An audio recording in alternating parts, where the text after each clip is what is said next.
gente hoje nesse curso Fake News, Religião e Política, uma iniciativa da Comissão Episcopal Pastoral para a Comunicação da CNBB, a Assessoria de Comunicação da CNBB também, junto com a PASCOM, Pastoral da Comunicação, em parceria com os Jovens Conectados, com a Bereia, que é Informação e Checagem de Notícias, e com a PUC Minas, por meio dos seus núcleos Ânima, Núcleo de Estudos Sociopolíticos, Unesp, e o Núcleo de Estudos em Comunicação e Teologia, UNECT.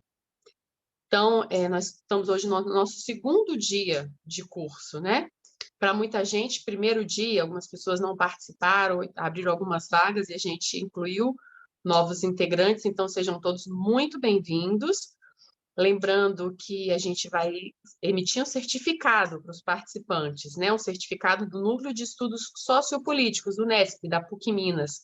E para receber esse certificado, tem que ter a presença de 80%, ou seja, são 5 dias, né?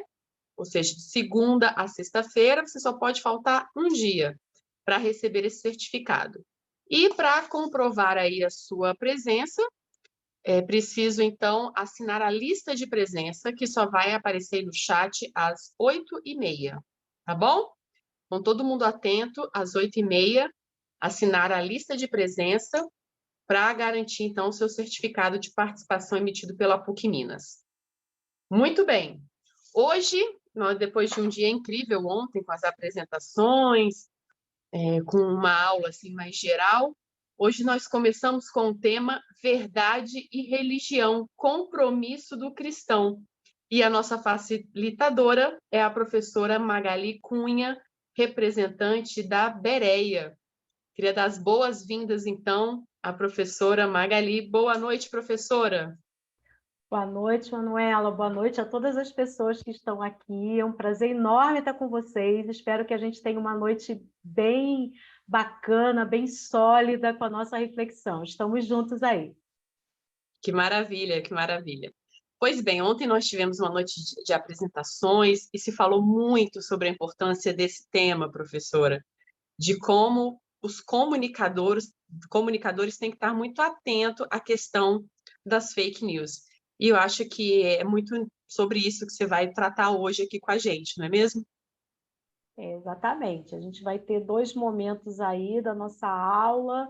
Em primeiro lugar, a gente vai tratar de um modo geral o tema das fake news, na verdade, da desinformação, que é para mais do que as fake news, né?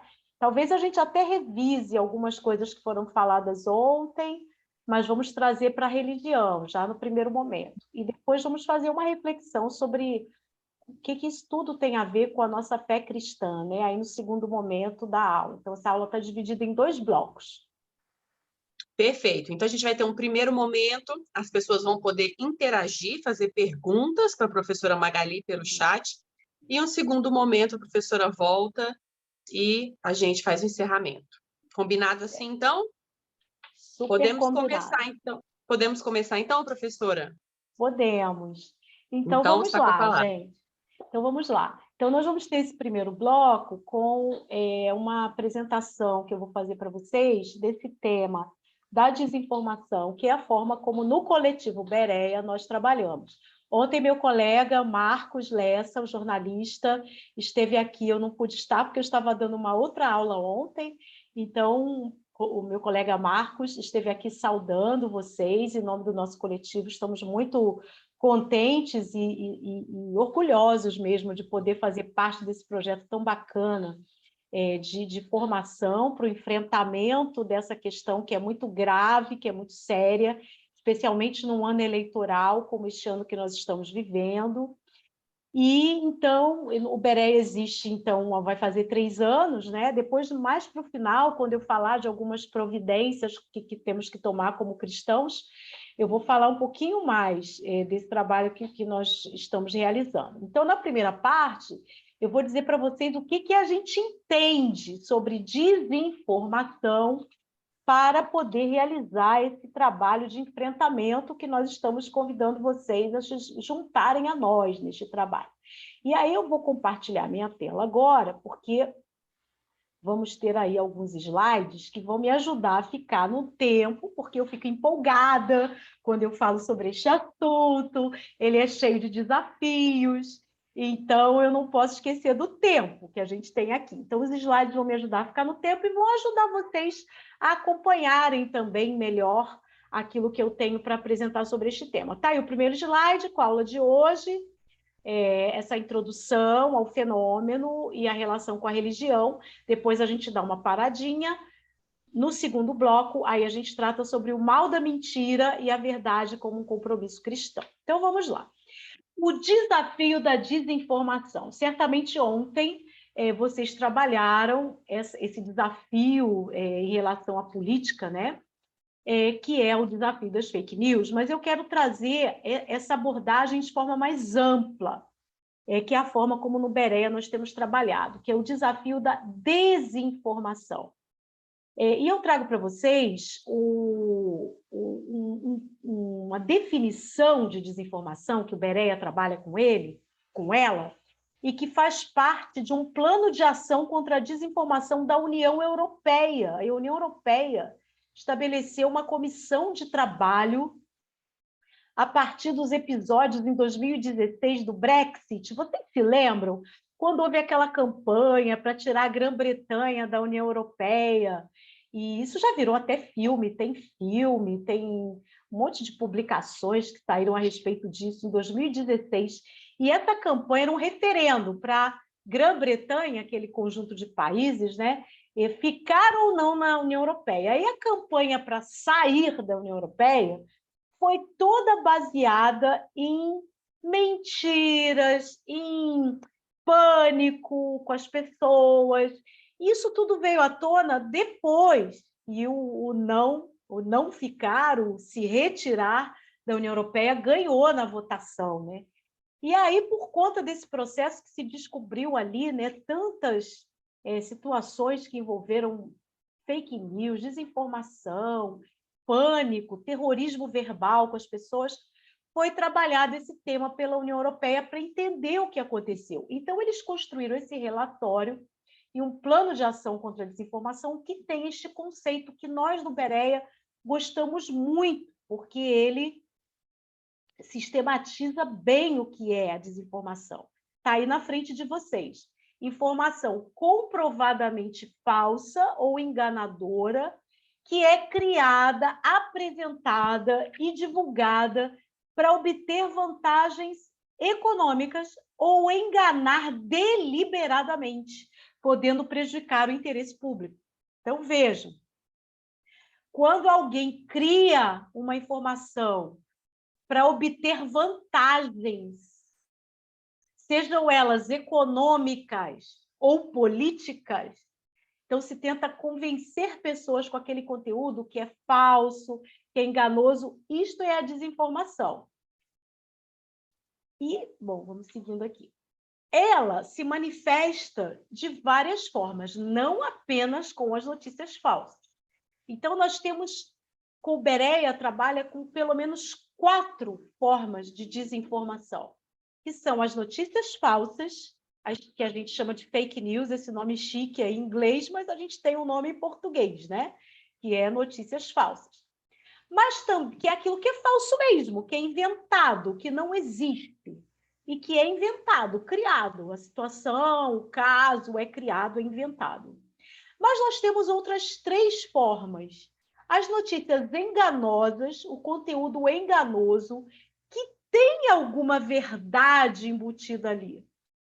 A informação é criada com alguma coisa que existe, que é verdade, mas que é, de alguma forma, manipulado, alterado, para fazer as pessoas acreditarem que aquela situação é uma outra coisa.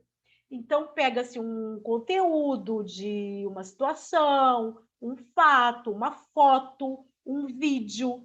A foto é recortada para parecer que é uma coisa, o vídeo é apresentado só um pedacinho, quando existe uma coisa maior. Então, é o enganoso. É uma coisa que existe e que está sendo ali manipulada. Temos também aquilo que é inconclusivo e que desinforma. O que é o inconclusivo? Quando alguma coisa é dada como verdade, mas ainda não está comprovada. Isso se tem ali uma situação, mas ela não está investigado, não está comprovado, não está testado. Então, quando é inconclusivo e ainda não é verdade, é dado como verdade. E o impreciso, que é aquilo que é dado como verdade, mas a gente não tem fontes que justifiquem aquelas afirmações, a gente não tem nem como saber que aquilo que está sendo dito é verdadeiro. Então, tem uma imprecisão de dados, de conteúdos. Então, trago aí alguns exemplos para vocês, né? Conteúdo falso aí que circula pela mídia. Dia 31 de março de 64, o dia que o Brasil foi salvo do comunismo. Gente, o comunismo nunca existiu no Brasil, nunca existiu uma ameaça comunista no Brasil. E aí se usa muito, especialmente nos últimos, pelo menos, 5 a 7 anos no Brasil, essa ideia de que o golpe de 64 aconteceu para salvar o Brasil do comunismo. Então, esse tipo de conteúdo político circula bastante, e ele é falso. O Brasil nunca teve comunismo. Outro conteúdo, essa advogada que está presente sempre na internet, ela alerta que o STF, Supremo Tribunal Federal, quer tirar Deus da democracia.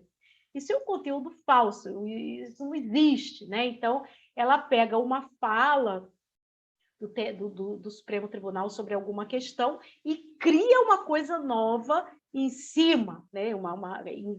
Uma situação inventada.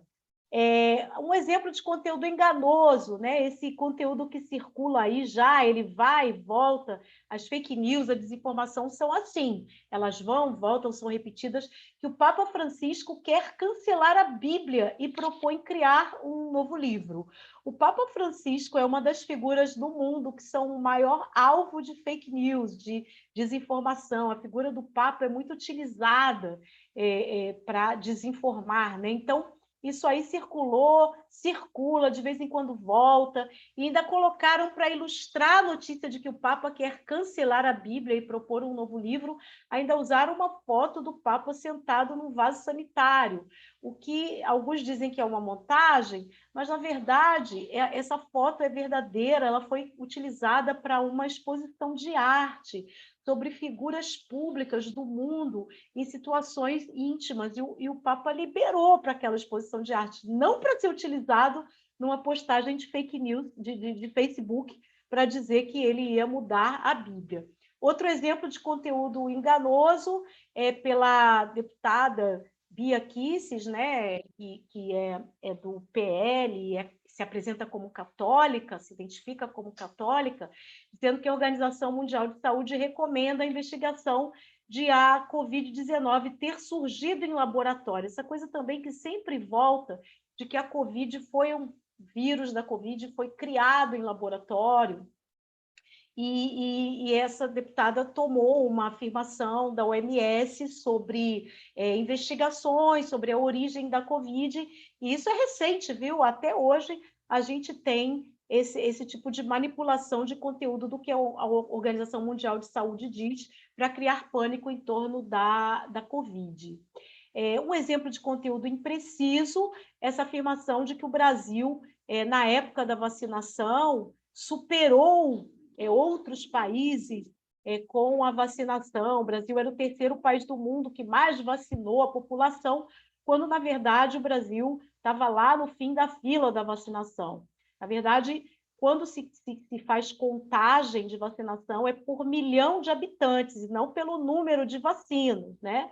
Então, na época, houve essa manipulação, esse conteúdo impreciso, porque se dizia dos 100 milhões de vacinas, mas não da forma que a OMS, a Organização Mundial de Saúde, utiliza para fazer a contagem da imunização da população, que é por milhão de habitantes.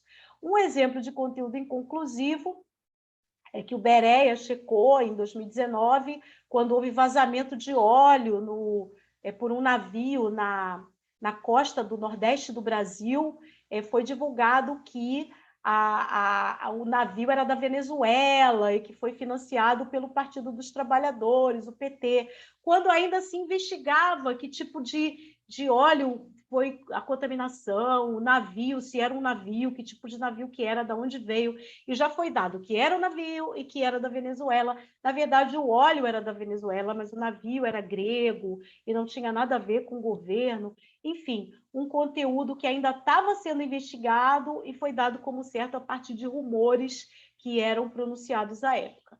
Então, nós vivemos uma era da desinformação, em que todo esse tipo de conteúdo desinformativo, falso, enganoso, inconclusivo, impreciso, ele circula, porque nós temos aí um momento de democratização da criação e da distribuição de informações, não é, gente?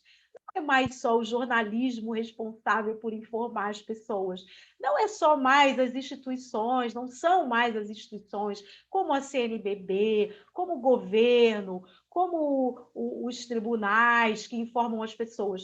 Hoje, com um aparelho de celular na mão, né, com esse aparelhinho aqui, todo mundo tem, que todo mundo carrega, alguém pode teclar aqui, produzir um conteúdo e soltar para muita gente. Então, a internet veio democratizar a informação, mas, ao mesmo tempo, isso facilita que a desinformação se propague. Também essa possibilidade de compartilhar o que se fala em inglês peer-to-peer, ou entre pares, né? A gente manda para alguém, não solta assim para gente que a gente não conhece, a gente solta o conteúdo para quem a gente conhece. Então, temos aí as mídias sociais, Facebook, Twitter, Instagram, YouTube e o WhatsApp, né, que torna possível esse compartilhamento entre as pessoas. Também um momento de atomização, onde a gente tem notícias que são criadas por indivíduos, diferentemente das notícias que são criadas por fontes reconhecidas, fontes do jornalismo, as agências de notícias, as instituições reconhecidas socialmente, que são fontes de informação, e versus, em contraposição, as notícias que são criadas por indivíduos, por pessoas, e que colocam essas informações individualmente. Então, os conteúdos passam a ser não mais num nível macro, mas num nível micro, atomizados. Temos a questão do anonimato, coisas que circulam e ninguém sabe de onde veio, quem é que colocou esse material na internet. Muitas vezes as coisas que circulam não têm fonte, não tem data, não tem quem escreveu, e mesmo assim é muito compartilhado, muito viralizado, como se fala, né? O tema da personalização é outra característica dessa era. O que quer dizer isso? É conteúdo que é criado para grupos específicos, personaliza-se certos conteúdos. Eu contei para vocês a história lá do Brexit, que para tirar a Grã-Bretanha da União Europeia, e naquela época se criou 15 materiais diferentes, eram materiais para dona de casa, para estudante, para religioso, para trabalhadores, para homem, para mulher, enfim. Então, é muito importante a gente observar essa dimensão de se criar conteúdo. Já já a gente vai falar que tem conteúdo que é criado para cristãos, que é fake news criadas exclusivamente para cristãos, como tem fake news criadas para espíritas, como tem fake news criadas para judeus, e fake news criadas aí para gente que não tem religião, para as várias características da sociedade em geral, né? Mas os religiosos, e particularmente as pessoas cristãs, são um grupo aí personalizado, que tem conteúdo que circula voltado para ele, né? E o problema número 6 que a gente coloca como característica é essa soberania das plataformas.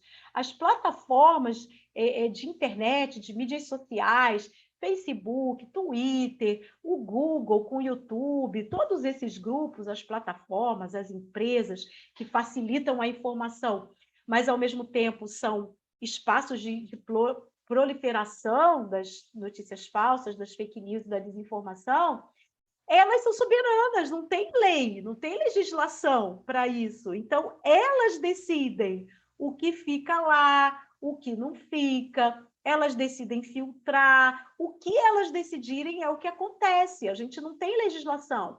Para alguém contestar um conteúdo falso, tem que ir para a justiça, e a justiça vai aplicar a lei que seja possível aplicar, né? Então, é muito complicada essa falta de legislação. E aí vocês têm na frente de vocês um desenho que mostra como é que circula pela internet com tanta facilidade esse conteúdo falso, né? Esse conteúdo desinformativo, enganoso, impreciso, inconclusivo. Vocês estão vendo aqui um bonequinho que está na tela de vermelho. Esse bonequinho, ele representa quem cria o conteúdo falso. Vocês se lembram do que eu falei do conceito de desinformação? É informação criada deliberadamente para se tirar vantagem de alguma coisa, seja econômica, seja política. Então, tem alguém que cria esse bonequinho vermelho. Ele cria, é uma pessoa, é um grupo, é um gabinete, é um escritório, que é, então, articulado para criar esse conteúdo, e eu falei para vocês que pode criar para grupos diferentes na sociedade, né? Esse conteúdo é enviado para esses amarelinhos aí, que são os transmissores desse conteúdo. Geralmente são influenciadores, lideranças, gente que tem acesso à internet, acesso a muita gente. Alguns são veículos de notícias que são criados, viu? Jornais, boletins, que são criados especialmente na internet para distribuir esse conteúdo que é criado.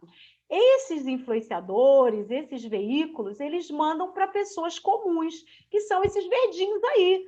Sou eu, você que está aí, todo mundo que está aqui nessa sala, representa esses verdinhos que vão receber esse conteúdo.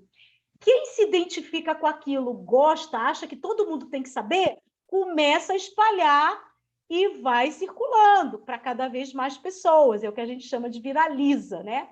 Então, a gente tem o criador de conteúdo original que cria o conteúdo maldoso, quem distribui proativamente, sabendo que está distribuindo desinformação para aumentar o alcance, e as pessoas reativas, que distribuem porque compartilham com o objetivo de que mais gente saiba daquelas coisas. E, com isso, a gente tem a circulação. Deu para ver direitinho esse desenho? Dá um joinha aí para mim, dá um ok aí com a mão para mim, assim, se vocês viram esse desenho bem aí na frente, né? Isso mostra o que o professor Wilson Gomes, da Universidade Federal da Bahia, vai chamar de tráfico. É que nem um tráfico de drogas, né? É o tráfico da desinformação, é o tráfico das fake news. Alguém cria a droga, tem os repassadores, os que enviam a droga, os que passam adiante, e tem os que se viciam na droga, que recebem a droga e chamam outros para consumir, são os viciados em fake news. Então, isso é assim que acontece. E nesse processo, nós temos, como nesse desenho aí, pessoas de verdade, que são as pessoas do desenho que estão em azul, em amarelinho, né? São as pessoas que vão receber esses conteúdos, mas nós também temos as pessoas de mentira, que são as pessoas que criam perfis na internet, que são chamados perfis falsos, perfis fake, que vão colocar o conteúdo falso como se fosse gente de verdade, como se fosse... Apareceu, por exemplo, aí recentemente um tal de pavão misterioso, e esse pavão misterioso soltava um monte de coisas mentirosas na internet sobre política. Então, é um tipo de conteúdo que é pessoa de mentira. E tem os robôs, os chamados bots, né, que são as máquinas de mandar para adiante, são empresas que têm essas máquinas que mandam para adiante esses conteúdos para alcançar ainda mais gente. O WhatsApp ele tem um papel muito importante para além das tradicionais mídias sociais, aí, Facebook, Twitter, YouTube. O WhatsApp é uma mídia de baixo custo, de fácil utilização. O povo brasileiro tem uma afeição grande pelo WhatsApp. Eu participei de uma pesquisa sobre o WhatsApp entre grupos religiosos, né? E nós identificamos como 76% participa de grupos de WhatsApp das pessoas que têm uma religião no Brasil. 49% participa de 1 a 5 grupos de WhatsApp, não só de um, mas de vários grupos. E as fake news, todo o conteúdo desinformativo circula muito pelo WhatsApp, porque chega direto na mão da pessoa, direto na frente da pessoa, na tela da pessoa, né? Agora, a pergunta que não quer calar, né? Por que as notícias falsas, então, são tão atraentes? Por que a desinformação alcança tanta gente? Se nós estamos dizendo dos malefícios que isso causa, né, gente? Fake news mata, desinformação mata, pessoas morreram durante a Covid porque ficaram aí se tratando com coisas milagrosas, com tratamentos aí que eram colocados na internet, basta tomar limão de manhã, tomar sol meio-dia, que vai ficar curado, e pessoas morreram, perderam a vida, ou então estão até hoje aí com os efeitos trágicos, né, do que foi a Covid. Então, por que as fake news, a desinformação, ela atrai tanto as pessoas? Em primeiro lugar, a gente tem o fenômeno da sobrecarga de informação.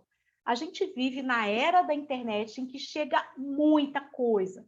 A gente recebe muito conteúdo. Não é assim? Vocês concordam com o que eu estou falando? Eu recebo tanta coisa, gente. Todo dia, se eu for ler tudo que chega para mim, se eu for assistir todos os vídeos que me mandam, se eu for ouvir todos os áudios, né? E o conteúdo que aparece na minha linha lá do Facebook, do Instagram, se eu for olhar para tudo aquilo, eu não vou fazer mais nada na vida. Eu vou ficar ali presa com isso, é muito conteúdo. Então, a sobrecarga de informação, ela causa um esgotamento que as pessoas tendem a ver tudo rápido, sem raciocinar, sem pensar, e acabam recebendo aquilo e ficando, às vezes, só com o título, ficando só com a foto, só com a imagem, só com a coisa muito rápida, com esse esgotamento de sobrecarga.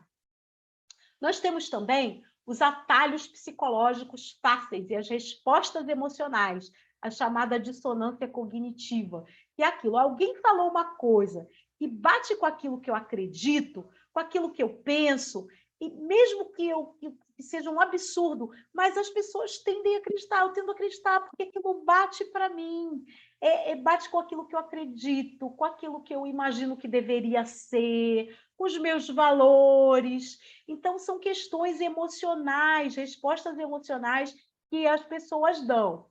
Também a ênfase e a repetição tendem a dar mais credibilidade. A gente recebe muito conteúdo, como eu falei, e às vezes chega a mesma coisa, vindo de diferentes fontes. É o mesmo conteúdo que chega pelo WhatsApp, mesma coisa no Facebook, mesma coisa no YouTube, mesma coisa no Instagram, mesma coisa que alguém vai mandando, pessoas vão mandando. Então, repete-se tanto que a pessoa pensa, poxa, tem tanta gente falando, então deve ser verdade. Então, acaba se caindo nessa armadilha. E muita coisa vem com imagem. As imagens dão mais credibilidade, estão menos sujeitas a críticas e suspeitas, porque alguém diz lá, tá lá, ele fez isso, eu vi, porque está na foto, está no vídeo, né? Tem um outro elemento também, que aí é mais do campo político, que as pessoas são levadas a acreditar, que é o ressentimento. É o ressentimento social. Há uma rejeição, por vezes com ódio, em relação a associações, organizações sociais, partidos políticos, sindicatos, movimentos, ONGs, que buscam igualdade, que buscam respeito a diferenças, que buscam direito das minorias sociais, tem lideranças que se destacam em ações dessa natureza. Então, tem pessoas na sociedade, grupos, que se ressentem, que pessoas tenham direitos também. Então, tem homens brancos que acham que só homens brancos têm direitos nesse país, que só eles devem sentar numa universidade, que só eles devem ter acesso à saúde pública, que só eles devem ter emprego qualificado. Então, acham que pessoas negras, indígenas, devem ser colocadas nos seus lugares. Esse tipo de coisa existe na nossa sociedade, lamentavelmente. Assim como existem homens que acham que mulheres devem ficar dentro de casa, fazendo comida. Eu estou assistindo a novela Pantanal, aí tem a Bruaca lá do Pantanar, e diz lá que é a bruaca, aquele perfil da mulher que tem que ficar cozinhando, lavando, limpando a casa e obedecendo o marido. E tem gente que tem um ressentimento de quem trabalhe pela mulher que tenha lá os seus direitos, suas expectativas atendidas, que possa se realizar plenamente como pessoa. Enfim, a gente podia ficar aqui um tempão falando sobre isso, mas muita gente que tem ressentimento acredita em conteúdo que circula contra movimentos, sindicatos, partidos políticos, ONGs, grupos religiosos, lideranças que trabalham por direitos que essas pessoas acham que outros não deveriam ter. Então, acabam passando adiante esse tipo de conteúdo. Sucesso entre os cristãos e as cristãs, hein, gente? Desinformação é um sucesso entre cristãos e cristãs, viu? Circula fartamente. Por que isso? Bom, tem tudo isso aqui que eu já falei, que serve para cristãos e cristãos.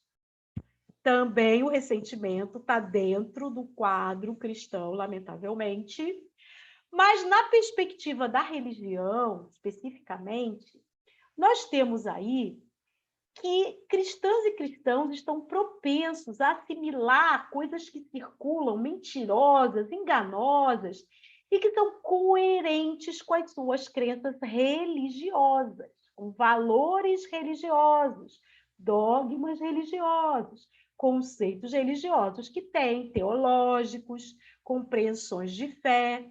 Então, acreditam em questões que circulam e têm a ver com essas crenças, e também fazem a propagação desses conteúdos, como se fosse uma evangelização, espalhando essas coisas falsas, essas ideias enganosas, para converter pessoas para o mesmo propósito. Então, isso é um elemento forte entre cristãos e cristãs.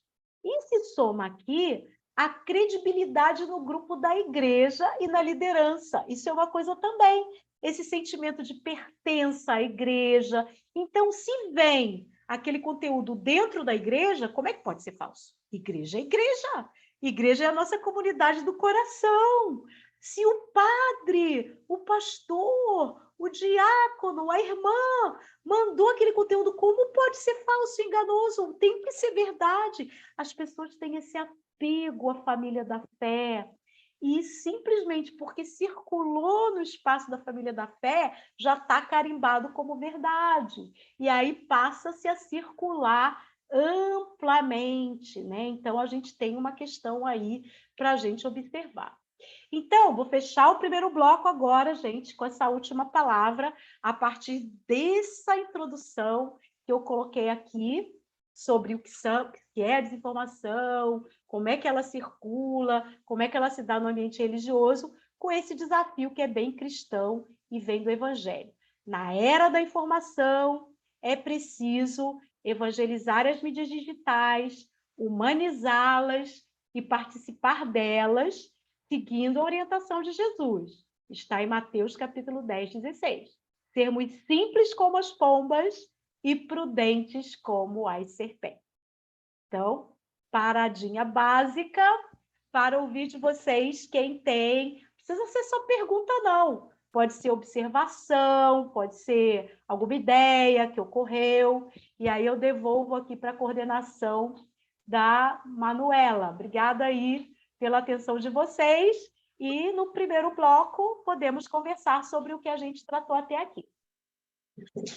Muito obrigada, professora Magali. Foi muito esclarecedor, principalmente mostrar aí os diversos lados, né? Que vai muito além como você disse, muito além das fake news, mas a desinformação e como ela aparece de várias formas. Muito obrigada aí por todos os seus esclarecimentos.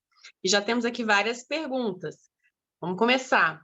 O André Ascânio pergunta o seguinte: como devemos proceder quando as fake news são veiculadas por membros da instituição religiosa? Vamos fazer um bloco de 3 para a gente ganhar tempo? Aí eu respondo de 3 em 3, aí a gente pode ter mais participação. Pode ser.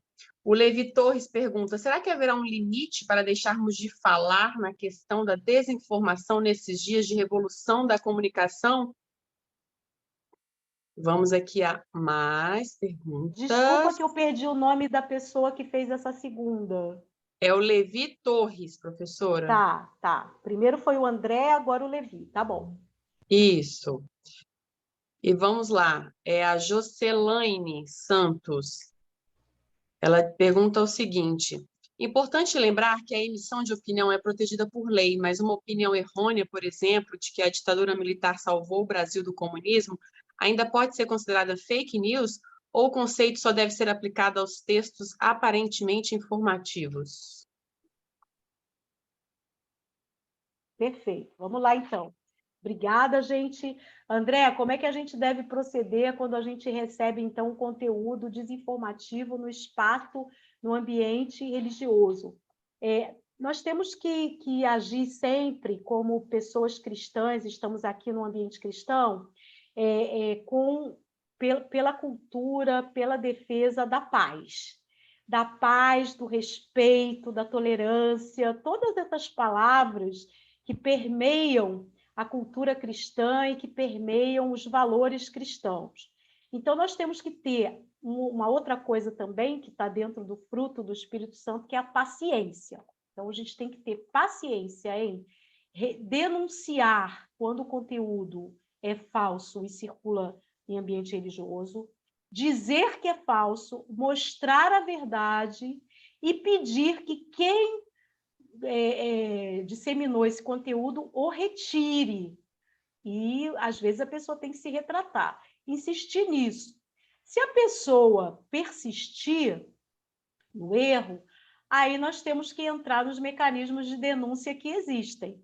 Tanto porque já foi dito, já foi mostrada a verdade, então tem duas etapas: a da paciência, do respeito, da tolerância e do diálogo, em mostrar a verdade, pedir retratação, pedir que retire, que apague. Mas acontece, eu estou contando de experiência própria, que a pessoa diz que não vai fazer, mesmo sabendo a verdade, ela se identifica com aquele conteúdo e quer que ele continue.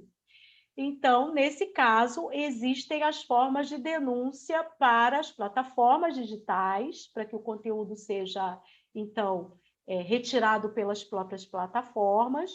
E existe também, no campo da religião, no campo cristão, as formas de exortação e de desafio que devem ser colocadas àquela pessoa no espaço cristão. Isso passa aí por um tratamento que cada comunidade tem como dar. Em último caso, em casos mais extremos, e já ocorreu em situações que eu acompanhei, de entrar com um boletim de ocorrência numa delegacia, porque hoje existem as delegacias, existem os casos de crimes virtuais, e quando há calúnia, quando envolve mentiras que caluniam pessoas, e isso muitas vezes é comum, lamentavelmente, em ambientes religiosos, a gente chega, André, até o caso de boletim de ocorrência em delegacia, e a gente vai sempre trabalhar bastante para não chegar a esse ponto, como eu falei, cumprindo as etapas. Levi Torres, muito obrigada aí pela questão. Eu vou juntar a sua questão com a questão da Jocelaine, que falou da liberdade de opinião, de expressão, que ela fala em termos de lei, mas mais do que isso, é um direito humano. A liberdade de opinião, a liberdade de expressão está na Declaração dos Direitos Humanos. E mais do que lei também, ela é constitucional, ela está na nossa Constituição, que segue a Declaração dos Direitos Humanos, né? Ela está no artigo 19 da nossa Constituição, no artigo 5º. Então, é um direito que a gente tem de se expressar livremente, de emitir opinião. Aí a gente tem que ter dois procedimentos. Em primeiro lugar, identificar o que é opinião, de fato, do que o que é agressão. Porque muitas vezes você tem agressão a outro.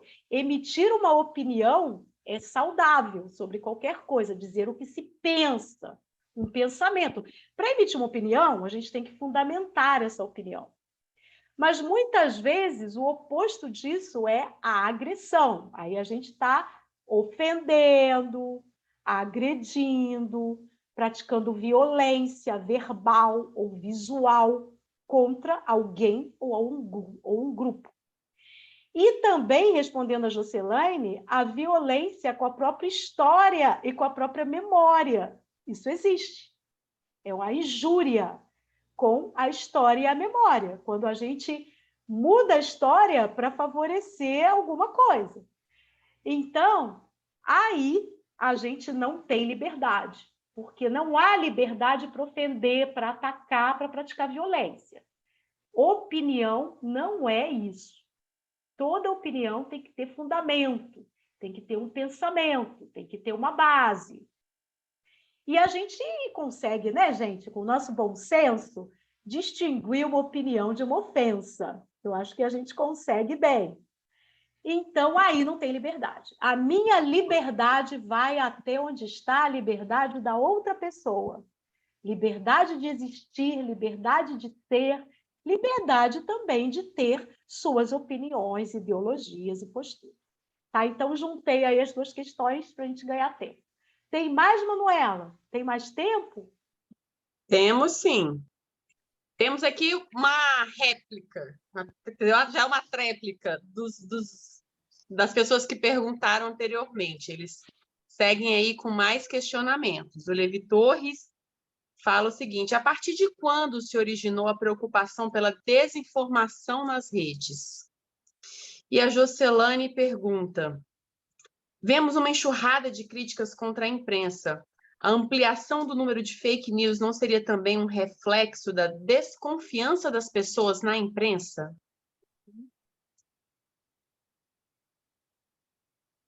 Vamos com essas duas, né? Então, vamos lá. Uhum.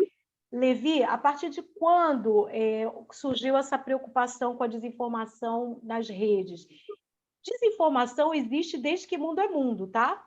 Já já a gente vai falar sobre a reflexão teológica do Papa Francisco, que falou do Gênesis com a serpente. Então, desde que mundo é mundo, na narrativa do Gênesis sobre a mentira, que é um pecado humano, que está lá para poder a mentira para poder ter um favorecimento, né, para poder convencer com favorecimento e para passar a perna em alguém, isso é humano, isso existe, e essa articulação é muito antiga. A gente pode ir lá atrás, em um monte de fatos da história, mas eu posso falar de alguns recentes, como a Guerra do Iraque, em 2001, vocês se lembram, quando os Estados Unidos invadiu o Iraque e com aquelas bombas todas que a gente assistiu pela televisão, dizia-se que estava em busca de armas químicas.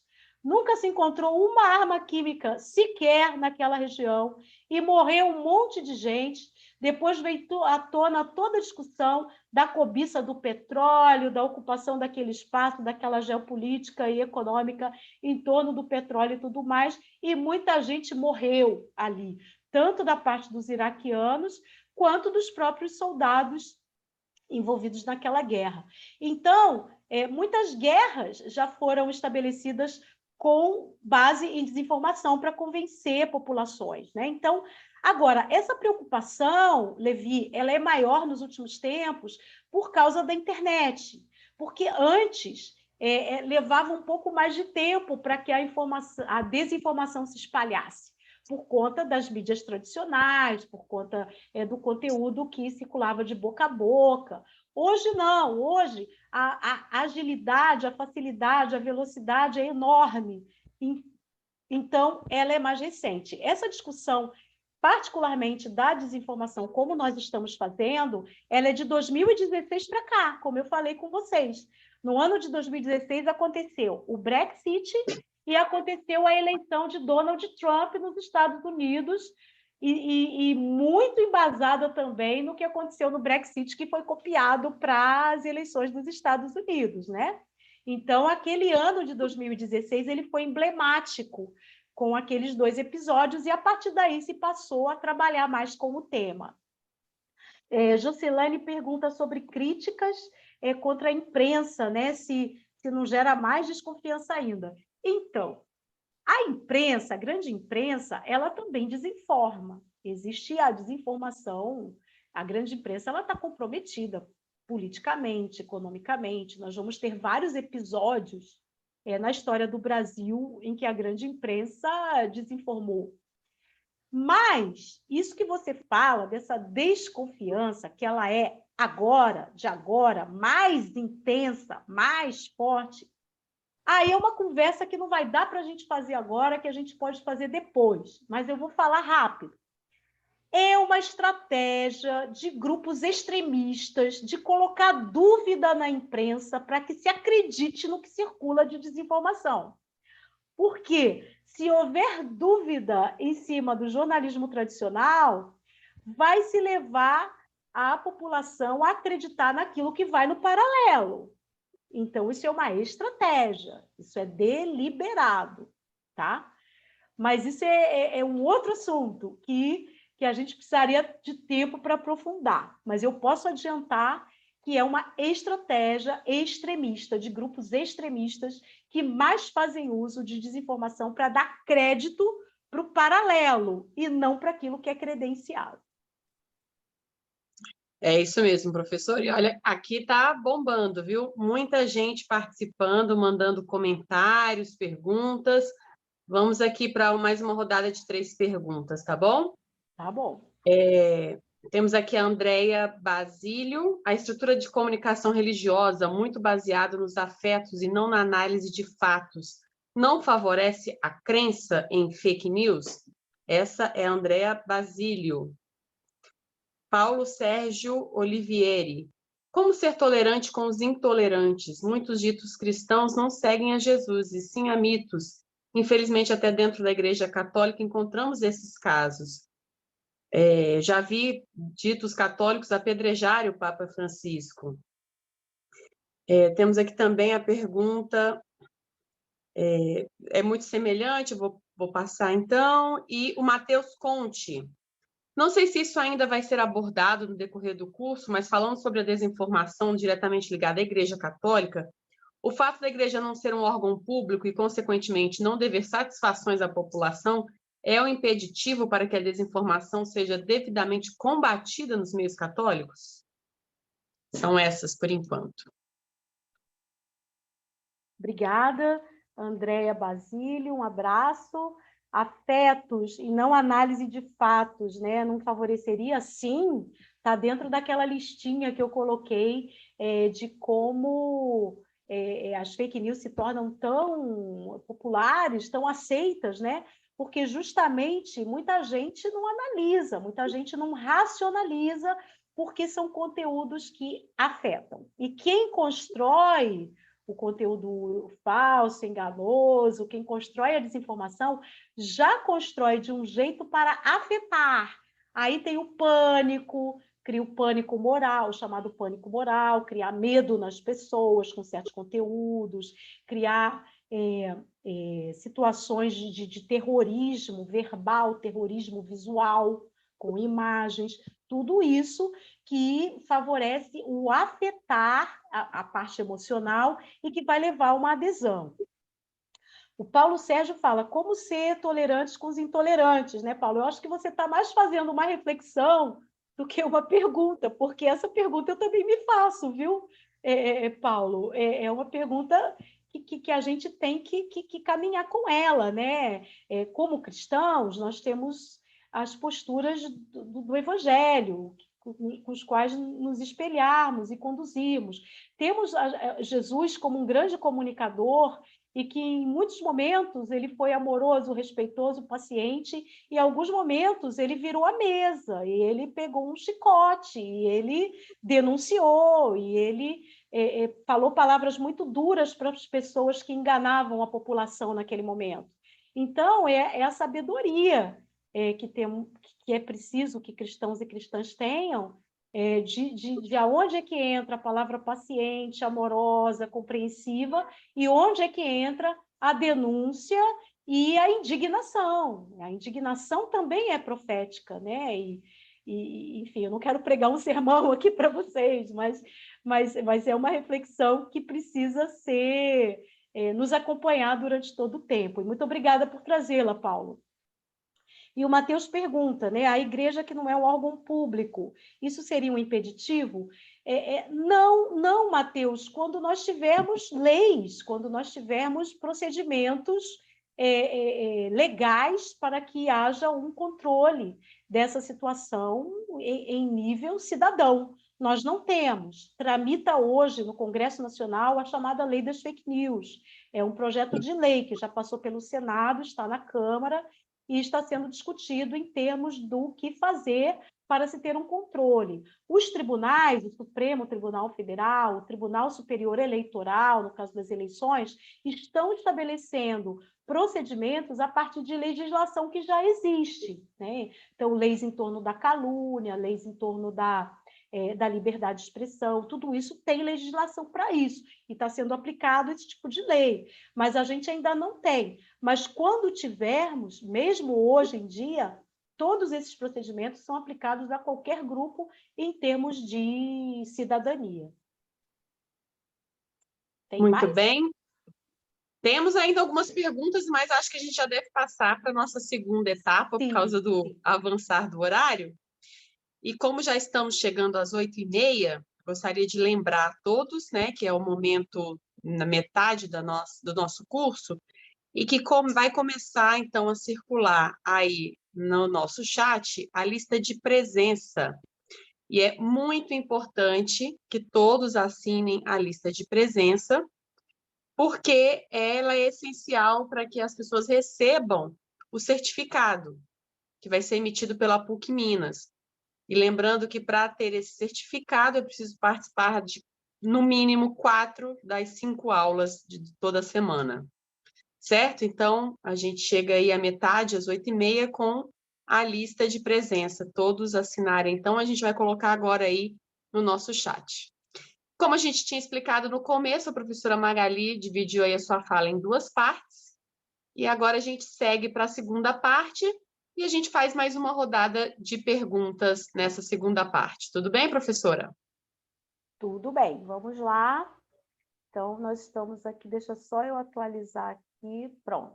Aqui nós paramos e agora a gente vai para a segunda parte, que é a parte em que nós vamos ainda aprofundar essa dimensão do desafio religioso, do desafio cristão, em torno da verdade nessa área dessa era da informação, não deixando de ser simples como as pombas e prudentes como as serpentes, né? Que é um desafio do Evangelho.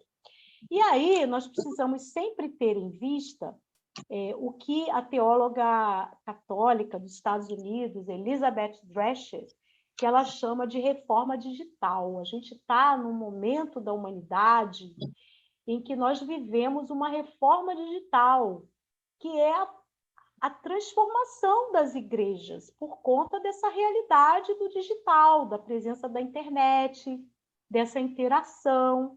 Nós avançamos muito com a comunicação. Veja, né? Estamos aqui pessoas do Brasil inteiro, juntas aqui, não precisamos nos deslocar, não gastamos dinheiro com passagem, não gastamos dinheiro com hospedagem, estamos fazendo um curso. Estou aqui me comunicando com vocês plenamente, está todo mundo aqui participando, pessoas fazendo perguntas. Essa possibilidade que o digital abriu para a gente nos aproxima como pessoas, como seres humanos, como cristãos. Eu, por exemplo, eu não sou católica, né? Eu devia ter falado isso aí na minha apresentação. Eu sou evangélica, eu sou da Igreja Metodista. Então, essa interação também, o diálogo entre cristãos, entre religiões, que todas as possibilidades que já existiram foram ampliadas com esse digital. Então, a gente vive uma reforma da religião. Agora, a gente tem o que está aí no slide para vocês, né? Que é essa dimensão dessa participação, da transformação dos receptores em emissores. Antigamente, nós éramos mais receptores, e agora podemos transmitir, podemos ser emissores de mensagens, produzir mensagens com mais facilidade, por meio desses processos de interação possibilitados pelas novas mídias. Isso mudou radicalmente o quadro da relação das igrejas com as mídias. É uma reforma, uma transformação mesmo. As igrejas e os grupos cristãos perceberam que as mídias podem não apenas apresentar o evangelho, dar visibilidade, mas podem articular, promover socialidade, firmar comunidade. Isso é muito importante, né? Essa articulação e a visibilidade que as igrejas ganham. Mas, por outro lado, as igrejas passam a não ter mais o controle do sagrado e da doutrina como tinham antes. Dessa forma, doutrinas, tradições teológicas passaram a ser relativizadas. E também a autoridade dos líderes clássicos, os padres, os pastores, os bispos, presidentes de igreja. Essas autoridades não são mais autoridades sozinhas. Aparecem outras autoridades. A doutrina passa a ser muitas vezes até questionada nesses espaços, a teologia, né? Surgem os líderes midiáticos, as celebridades, artistas, blogueiros, youtubers. Estou falando de religiosos, tá, gente?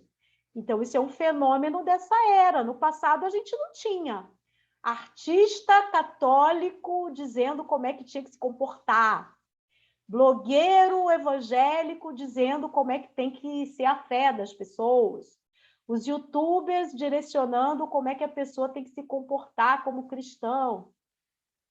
Isso não existia, e tudo isso existe, porque quem falava isso antes eram os padres, os pastores, as autoridades eclesiásticas, teólogos. Agora a gente tem essa diversidade toda que as mídias proporcionam. E as mídias, então, se tornam doutrinadoras para todo tipo de público. E o compromisso com a comunidade de fé se torna fragilizado. E, em especial, com aquilo que interessa aqui ao nosso curso, com a entrada das fake news, entre outros elementos, né? Então, as fake news, a desinformação, entram nessa conjuntura de reforma digital, de igrejas transformadas pelo digital, de autoridades que perdem o peso do seu lugar para dividir com outras personagens, da doutrinação que não passa mais só em estar presente na igreja, a doutrinação que passa por assistir o programa X, por ler o conteúdo Y, por ouvir o que o fulano de tal, o cicrano está dizendo.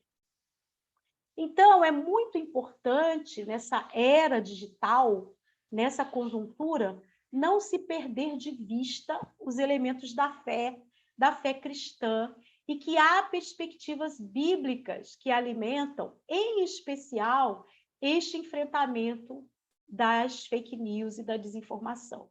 São muitos os textos da Bíblia que desaprovam quem propaga falsidades. E esses textos trazem uma condenação bem dura ao pecado da mentira. Para começar, a gente pode registrar aqui, eu não vou fazer um estudo bíblico ou destacar amplamente o que há bastante tratamento sobre esse tema em espaços da Bíblia, narrativas da Bíblia, mas eu selecionei algumas que eu considero bem marcantes para a nossa conversa desta noite. Para começar, Deus abomina a mentira, o que está em Provérbios, capítulo 6. É um texto bem forte.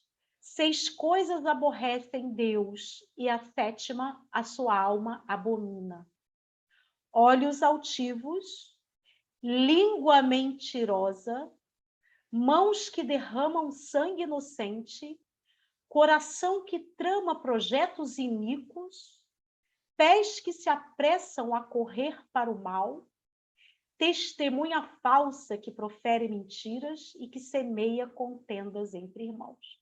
Vejam que nesse trecho a mentira está citada 2 vezes. Então, ela é reforçada. E o trecho termina dizendo que a mentira proferida, aquilo que é falso, semeia contenda, causa divisão.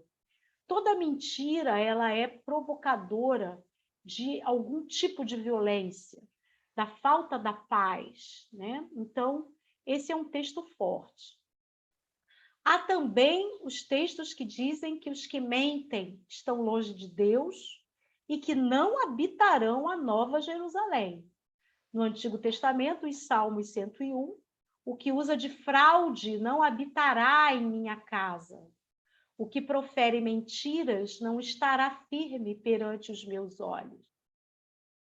E o texto de Apocalipse: ficarão de fora da Nova Jerusalém os cães, os feiticeiros, os adúlteros, os homicidas, os idólatras e todo o que ama e pratica a mentira.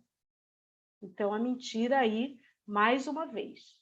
Jesus atribui a mentira a uma ação do diabo.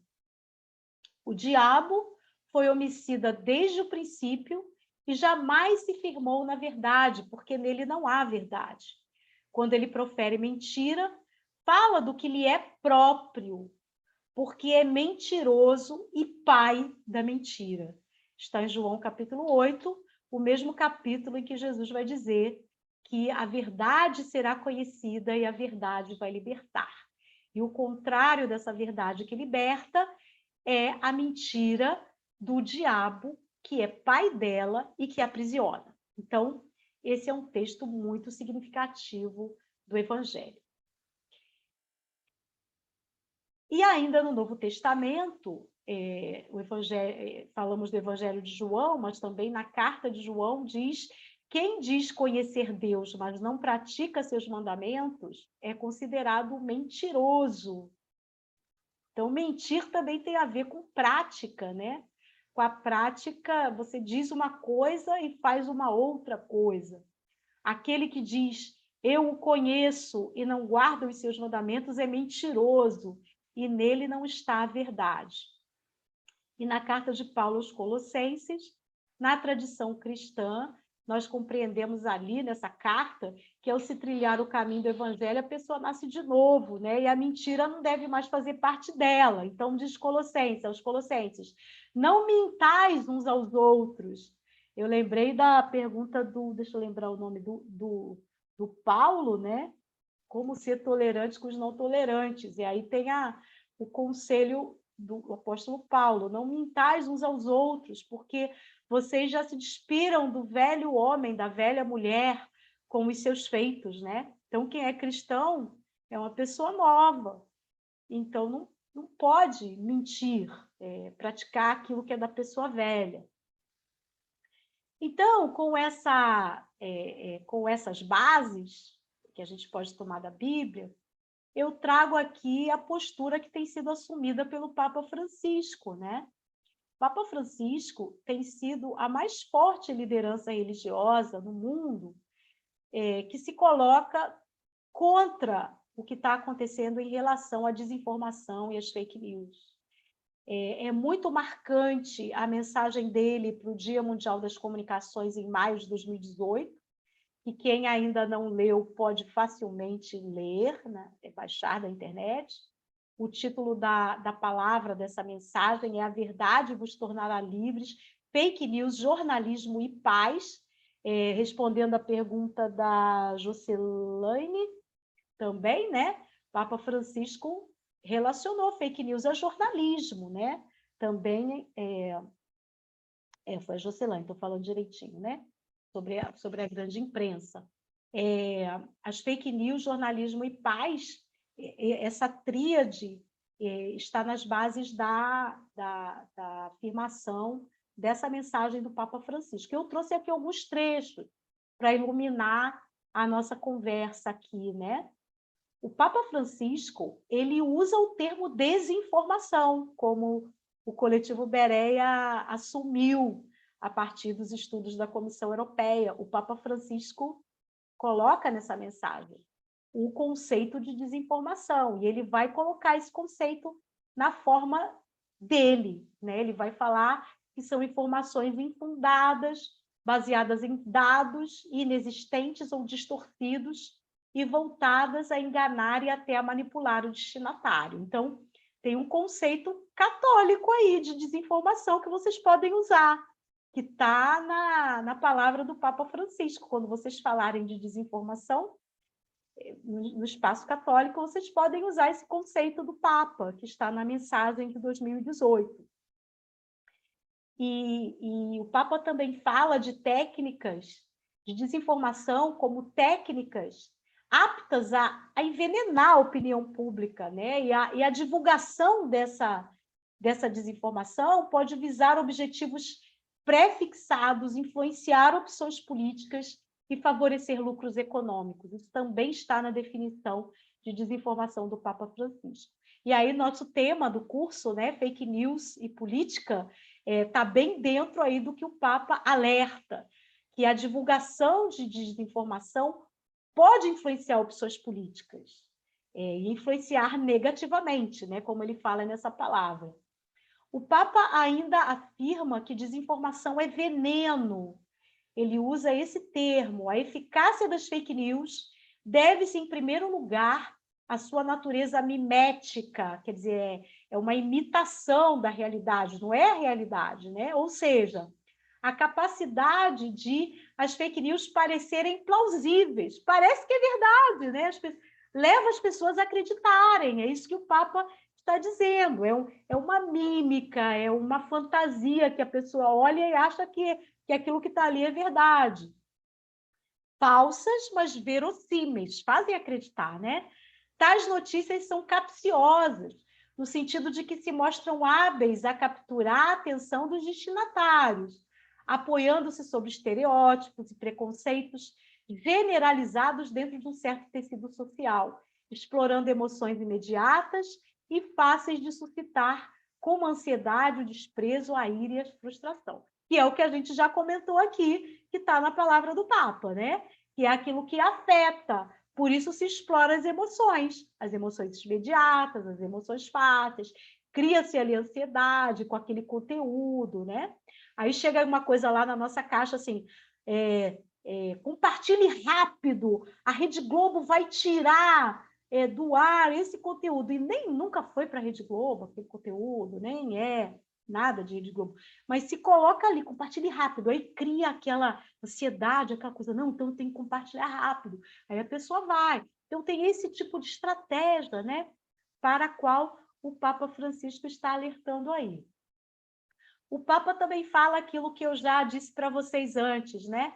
Trata-se da estratégia utilizada pela serpente, o mais astuto de todos os animais, como diz o livro do Gênesis, capítulo 3, a qual se tornou dos primórdios da humanidade artífice da primeira fake news, que levou às trágicas consequências do pecado, concretizadas depois no primeiro fratricídio, né? Quando Caim mata Abel, né? Resultado do pecado que entra, né? Naquele espaço que deveria ser um jardim da paz, né? E em inúmeras outras formas de mal contra Deus, contra o próximo, contra a sociedade, contra a criação. Então, essa palavra é muito, muito bonita, né? De lembrar aquilo que eu já falei, né? Que fake news está atrelada ao ser humano desde que o ser humano é humano. Por isso está lá no Gênesis, na narrativa da criação. O uso da mentira para tirar vantagem, né? O uso da mentira para poder conseguir alguma coisa, né? Isso passa em várias formas na sociedade, como diz o Papa. E aí ele vai dizer que esse uso manipulador das redes sociais, das lógicas que garantem o funcionamento da desinformação. Então ele vai denunciar, o Papa denuncia isso, né? As mídias sociais, as lógicas das mídias sociais, garantindo o funcionamento dessa manipulação. Então, as plataformas, Google, Facebook, Twitter, essas empresas são responsáveis, e elas têm responsabilidade nisso também. Assim, os conteúdos, embora desprovidos de fundamento, ganham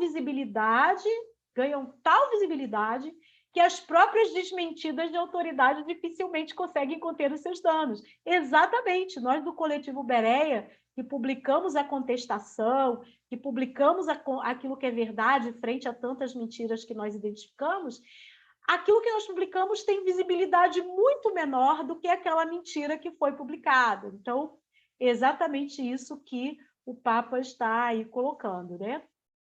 E ele também diz, o drama da desinformação é o descrédito do outro, sua representação como inimigo, chegando-se a uma demonização que pode fomentar conflitos. É destruir a reputação do outro, né? Daquele que é oposição, daquele que pensa diferente, aquilo que nós já falamos aqui. Deste modo, as notícias falsas revelam a presença de atitudes simultaneamente intolerantes e hipersensíveis, cujo resultado é o risco de se dilatar a arrogância e o ódio. É isso a que leva, em última análise, à falsidade. E, por último, do documento do Papa, ele vai dizer que, na visão cristã, a verdade não é uma realidade apenas conceitual, que diz respeito ao juízo sobre todas as coisas, definindo as verdadeiras ou falsas. Verdade não é só isso. A verdade não é apenas trazer à luz coisas obscuras, desvendar a realidade, como faz pensar o antigo termo grego que designa, na verdade, aletheia, não escondido. Mas o Papa diz que a verdade é aquilo sobre o qual podemos nos apoiar para não cair. Nós temos que repetir isso sempre, tá, pessoal? Verdade é aquilo sobre o qual podemos nos apoiar para não cair. Verdade é aquilo que sustenta a vida. E, por isso, sustenta a fé, sustenta aquilo que nós praticamos como cristãos e cristãs. Promover a verdade é promover a paz. Então, essa é um fecho muito importante nesse documento, que ao final ele coloca uma oração, né? Que é a oração justamente pela paz. Leiam esse documento completo, quem ainda não leu, e façam aquela oração que está ali ao final. Por isso, o Papa Francisco tem sido um incansável denunciador, um profeta, né, contra as fake news. Durante o período da Covid, ele foi incansável em denunciar a desinformação da Covid, contra a Covid, né, que violou os direitos humanos. Pessoas morreram em todo o mundo por conta desse... E ainda estão, eu mostrei para vocês, a deputada Bia Kicis até hoje colocando aí desinformação na internet, nos espaços dela, e ela que se apresenta como católica, né? entre outras figuras, até hoje colocando conteúdo falso, enganoso sobre Covid, ao contrário do que aquilo que o Papa tem alertado. E o Papa, por conta disso, é alvo de fake news também, como eu já falei, né? Ele tem sido alvo, um dos maiores alvos entre pessoas públicas no mundo. Só a título de registro, não há entre grupos cristãos, outros grupos cristãos, um trabalho tão específico contra fake news como o Papa Francisco vem fazendo. Eu não conheço. Mas nós temos na tradição protestante, e eu vou citar aqui alguns líderes da tradição protestante, indicações sobre a verdade e a mentira que devem orientar evangélicos, protestantes, a partir dessa tradição. Martinho Lutero ele fez um alerta: somos, por natureza, propensos a acreditar em mentiras em vez de verdade. Uma mentira é como uma bola de neve, quanto mais roda, maior se torna. Essa foi uma palavra de Lutero em 1531 ou 1534. Foi extraída de conversas que ele teve nesse período. E o reformador tcheco Jan Hus, que um século antes de Lutero, provavelmente em 1411, dizia: portanto, cristãos fiéis, busquem a verdade, ouçam a verdade, aprendam a verdade, amem a verdade, falem a verdade, adiram a verdade e defendam a verdade até a morte. Então, uma orientação que parte da tradição protestante e que pode orientar grupos evangélicos que queiram trabalhar. Para fechar esse segundo bloco, eu trouxe para vocês um levantamento que o Coletivo Bereia fez numa campanha que foi feita com a SESI, a Coordenadoria Ecumênica de Serviço, que tem a campanha Primavera para a Vida, que é uma campanha anual da SESI, a Igreja Católica é membro da SESI, alguns de vocês aí, se não todos, devem conhecer a SESI e a campanha Primavera para a Vida. E a campanha do ano passado foi a campanha Buscar a Verdade, um compromisso de fé. Buscar a verdade, um compromisso de fé. Então, foi preparada uma cartilha contra fake news, pode ser baixado no site da SESI. Foi preparada uma série de materiais com depoimentos, vídeo, e o Coletivo Bereia foi parceiro nessa iniciativa, e nós produzimos cards para a campanha sobre as principais fake news que circulavam e ainda circulam em ambientes cristãos na internet.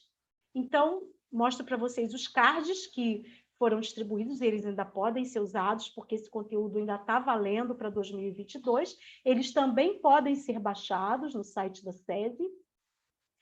A primeira fake news, kit gay, foi distribuído para crianças e adolescentes em escolas do Brasil. Uma fake news que foi usada em 2018 na campanha eleitoral e continuou circulando em 2019, 2020, 2021 e ainda circula neste ano de 2022. Espera aí que não está indo aqui o slide. A ideologia de gênero foi criada para destruir famílias, as famílias. É a segunda fake news que mais circula, né?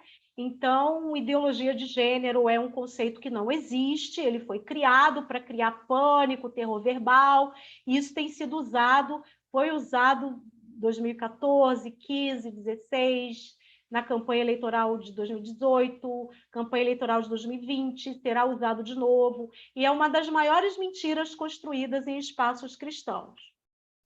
Cristãos e cristãs sofrem restrição de liberdade religiosa e perseguição no Brasil. É a terceira fake news, que agora, das eleições de 2020 para cá, ganhou o nome de cristofobia, né? Então, essa é uma grande mentira, não existe restrição de liberdade religiosa cristã, não existe perseguição a cristãos no Brasil, deliberada, articulada, isso não existe. Pode acontecer, caso isolado, e que deve ser denunciado, mas não existe nenhuma articulação de perseguição no Brasil. Pessoas morrem depois de tomarem vacina contra a Covid. Semana passada estava circulando esse conteúdo por causa de um advogado que faleceu do coração e soltaram essa mentira que vem desde o início da Covid. Aí uma coisa que circulou no ano passado e que deve voltar contra o arcebispo da Basílica de Aparecida, né, Dom Orlando Brandes, circulou bastante que ele é comunista, né, porque teria assumido uma postura crítica em relação à política nacional, então foi taxado como comunista. Então, vez ou outra, esse tipo de conteúdo vem, né, para classificar pessoas que são críticas em relação à política nacional, pessoas religiosas, lideranças religiosas, que são taxadas como comunistas. Podemos ter várias ações para o enfrentamento da desinformação, isso vai ser tratado ao longo do curso nos próximos dias, né? Eu não vou falar o que vem por aí, não quero fazer, como é que se fala lá, spoiler, né? Das próximas aulas, mas adianto que uma primeira e básica ação é recorrer às agências de checagem de notícias, elas são várias, credenciadas, que fazem esse trabalho árduo, né? Aos fatos, comprova, lupa, boatos.org, Fatal Fake, E-Farsas, e o nosso coletivo Bereia, que é o único no Brasil, na América Latina, que faz checagem de conteúdo em ambientes digitais religiosos. Então, nós temos essa vocação aí que é exclusiva, né? E a gente tem contribuído com esse olhar sobre as questões religiosas e trabalhado também em parceria com essas outras agências. E é muito importante ter como base o verbo desconfiar. Desconfiar tem que ser a base das ações. Então, astutos como a serpente, como diz Mateus 10, né? Então, é preciso desconfiar, e eu convido vocês a conhecerem, então, o trabalho que nós realizamos, não só com a checagem, mas com a coluna Areópago no nosso site, em que nós publicamos conteúdo de reflexão sobre desinformação, sobre outros temas religiosos também, e parcerias como essa que a gente faz com a SESI. Bom, paro por aqui para a gente ter tempo de usar nessa interação, essa meia hora final, e podermos dar oportunidade de interação. Agradeço muito a atenção de vocês, eu sei o quanto é duro a gente fazer um curso à noite, depois de um dia cheio de atividades, por um tempo de duração, e com esse conteúdo que é tão forte, que mexe tanto com a gente. Então, agradeço muito que vocês tenham tido a atenção e participação que estão tendo até agora. Obrigada, gente. Nós é que agradecemos, professora Magali. Sabemos aí da sua agenda extensa, Coletivo Bereia, aulas, e agradecemos por ter se dedicado essa noite aqui para a gente poder aprender, beber um pouco aí da sua sabedoria. Vamos às perguntas? Já temos mais perguntas aqui. Vou fazer uma rodada de 3 perguntas, tá bom? Vamos começar com a Karen Sturzenegger. Estamos vivendo uma verdadeira divisão dentro da Igreja Católica. Instituições como o CNBB, comunidades eclesiais de base e demais representações da Igreja são atacadas por grupos altamente conservadores. Esses grupos são os que mais distribuem terrorismo verbal e desinformação. Podemos utilizar instâncias judiciais nesses casos? Essa é a pergunta da Karen. Agora, do Adilson Zorzi.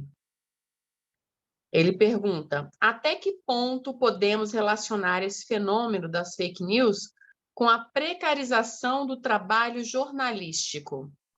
Mais uma vez aí o pessoal relacionando, né, os dois assuntos. E o Joel Gomes: seria melhor não estimular o debate político no meio religioso, já que podemos ser todos cristãos, mas também podemos ter diferentes ideias políticas? Estão aí as 3 perguntas, professora. Perfeito, muito obrigada, viu? Depois eu vou querer ver, eu vou pedir a vocês, se eu puder ter acesso ao que está sendo comentado no chat, eu gostaria muito, porque eu sei que não teremos tempo. E entra aqui, fica entrando na minha frente um monte de coisa escrita que eu queria ler tudo, viu, gente? Mas não dá, não tem condição. Eu estou vendo que é muita coisa, mas eu me comprometo de ler tudinho, se eu receber. Eu sei que quando grava, sai lá gravadinho no Zoom, né? O chat. Então, eu vou ficar muito feliz de receber, para poder ler tudinho depois e valorizar o que as pessoas escreveram. E até usar o que vocês estão falando aí nos próximos trabalhos que eu fizer e compartilhar o que vocês estão dizendo com a minha equipe do Coletivo Bereia. Vai ser muito importante isso também. Muito obrigada por essas contribuições, não só questões. Então, Karen, muito obrigada por sua questão sobre a divisão dentro da Igreja Católica, né?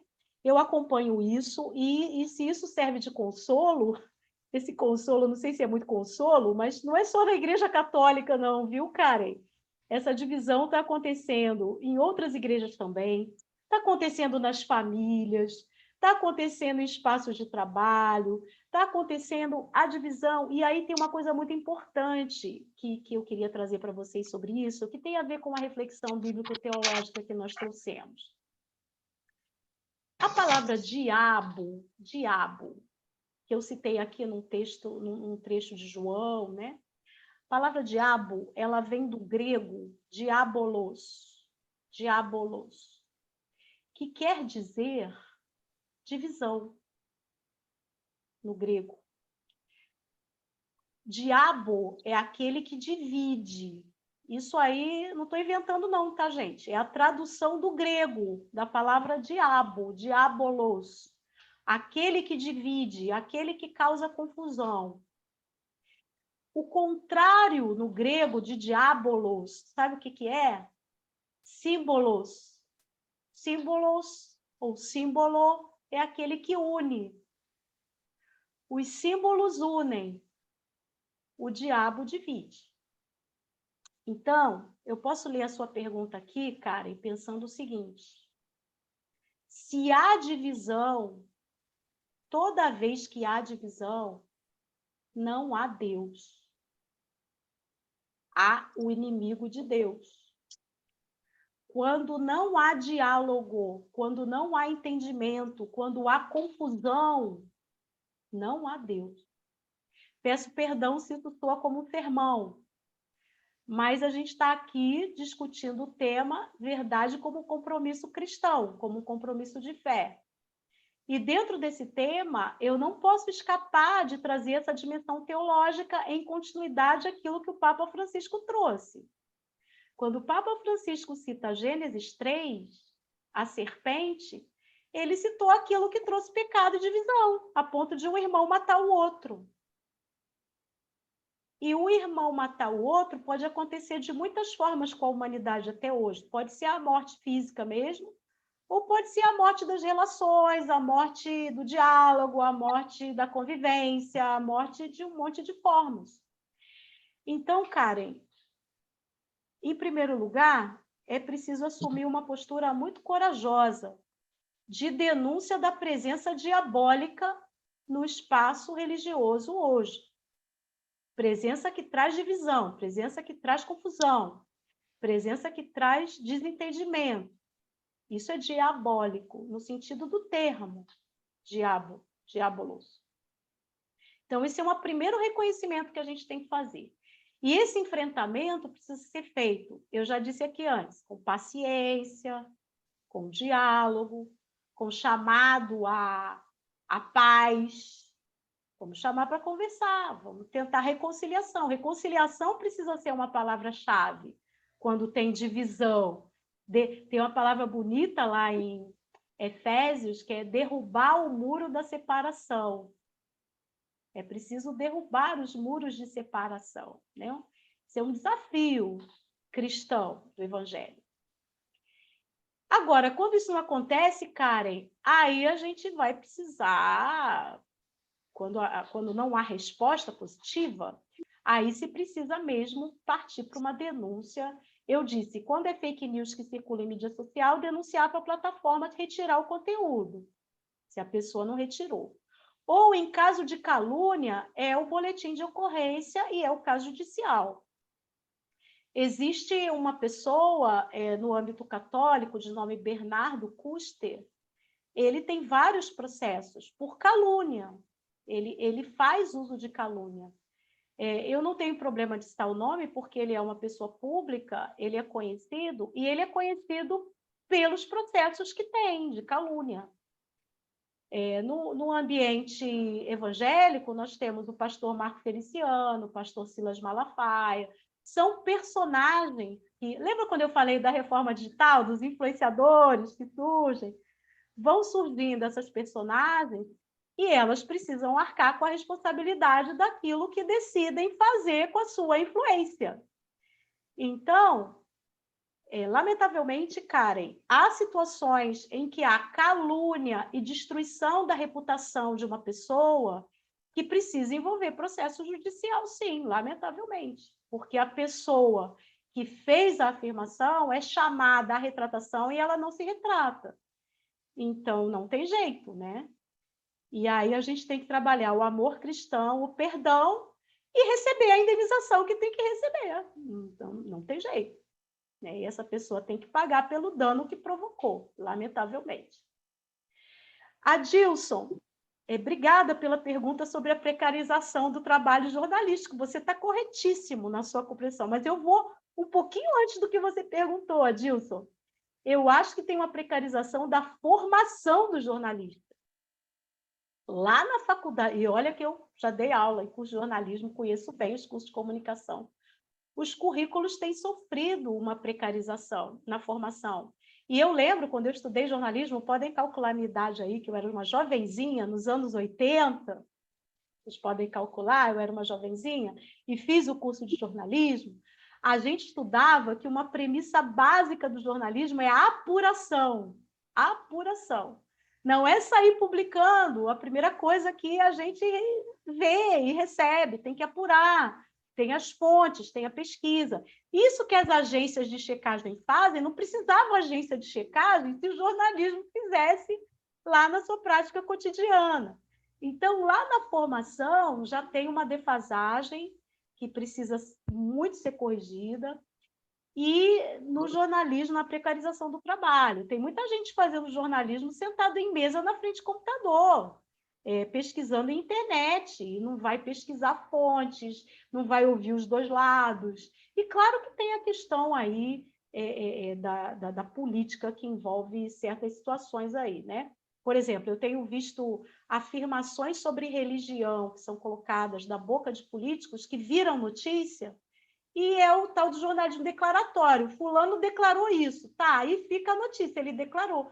Mas o que ele declarou é correto? O que ele declarou tem fundamento? O que ele declarou, o que o outro lado diz daquilo que ele declarou? Não tem. Só tem assim, fulano de tal disse isso, o político tal disse isso, o candidato tal disse aquilo. E é essa notícia e ponto final. Mas o que ele disse? O que se faz com o que ele disse? Cadê a pesquisa sobre o que ele disse? Cadê o outro lado do que ele disse? Então, a gente tem essa precarização, sim, que passa pelo trabalho, as pessoas ganham pouco e ganham muito trabalho para fazer e não tem tempo, tem essa questão, é verdade, precária, mas tem também a questão da formação e da falta de vontade política, de fazer um jornalismo mais digno. E, Joel, você pergunta, seria melhor não estimular o debate político nos espaços religiosos? Bom, aí eu vou pedir licença para eu não responder como uma aula, né? Eu posso responder como eu, Magali, que participa de uma comunidade religiosa, que é cristã, tá? Então, não vou responder como aula, não. Eu vou responder que não. É muito saudável a gente fazer debate sobre qualquer coisa, emitir opiniões sobre qualquer coisa, a troca, o debate é muito saudável. Agora, se as pessoas não conseguem fazer o debate de forma saudável, aí a gente tem comunidades adoecidas, que a gente precisa cuidar delas, tratar dessas comunidades. Aí precisa de pastoreio, precisa de exortação, precisa de uma série de... Olha, eu estou respondendo aqui como... É uma pergunta bem pessoal essa aí que o Joel fez, tá? Então, eu estou pedindo licença de responder de forma pessoal, como uma amiga de vocês, irmã, que está aqui, e é o que eu acho. Agora, vocês também podem achar diferente disso. Eu gosto muito de conversar, de debater sobre qualquer tema, e acho muito saudável que as comunidades façam isso. E a questão política, as igrejas precisam de educação para a política, precisam de orientação para a política, e precisam ter maturidade de enfrentar esse tema de forma respeitosa. Viu, Joel? Então, é a opinião Magali, irmã, está aqui hoje, tá?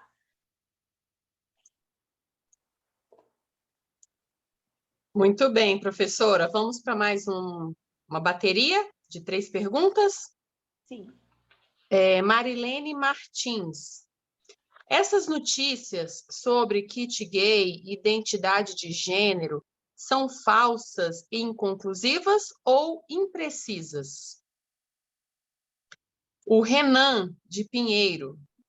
Recentemente, uma editora católica publicou um livro dos Estados Unidos que fala fake news atacando o Papa e o Concílio Vaticano II.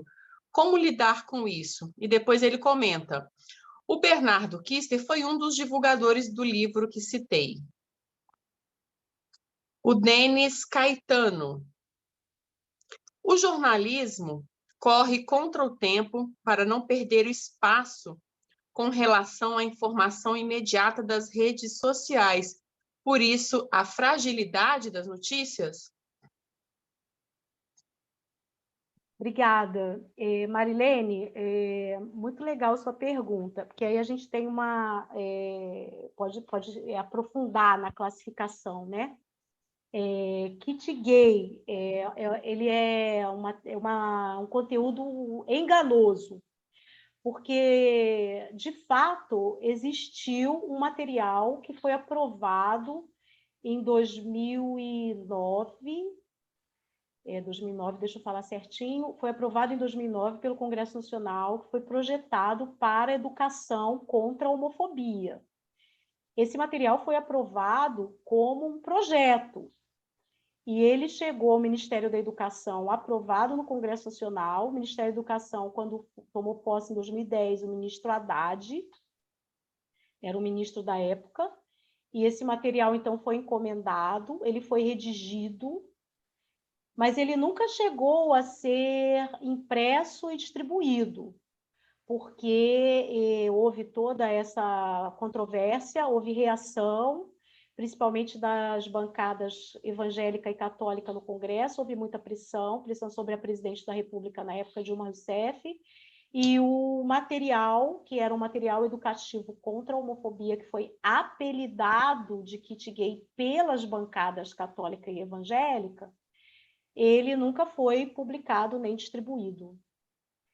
Então, ele é enganoso porque existiu esse projeto, existiu a encomenda, mas a informação foi manipulada, foi alterada para dizer que ele foi distribuído. Eu já vi, por exemplo, postagens na internet dizendo: chegou na minha igreja, as pessoas receberam. Quer dizer, isso não é verdade. Nunca chegou em lugar nenhum. Esse material não foi impresso, produzido, publicado, distribuído.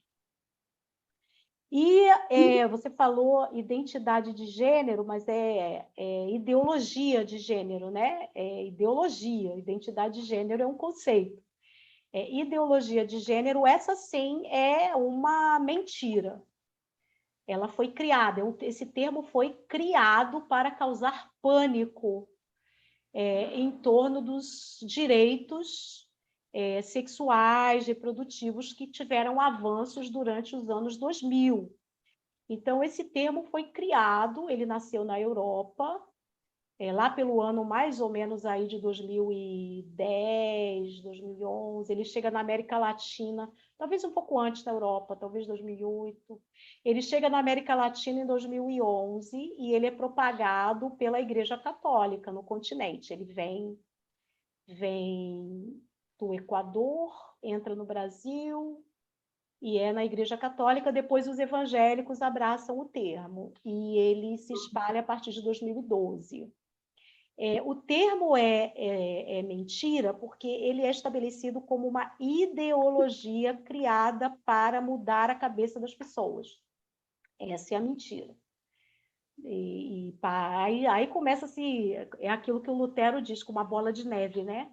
Aí começa assim, essa mentira, aí depois vai que são os comunistas, que são as esquerdas, que é para transformar todo mundo em gay, as mulheres em abortistas, e aí vai crescendo a mentira.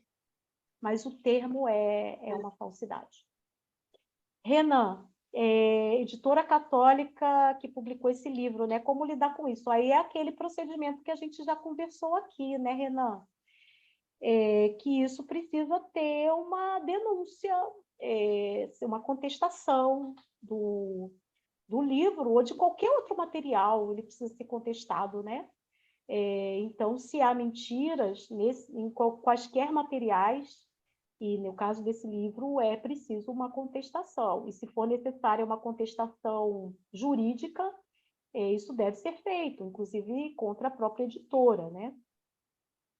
E Denis, o jornalismo corre contra o tempo, né? Exatamente, e a questão das mídias, concorrendo com as mídias sociais. Exatamente, Denis. Muitas vezes as mídias sociais acabam pautando o jornalismo.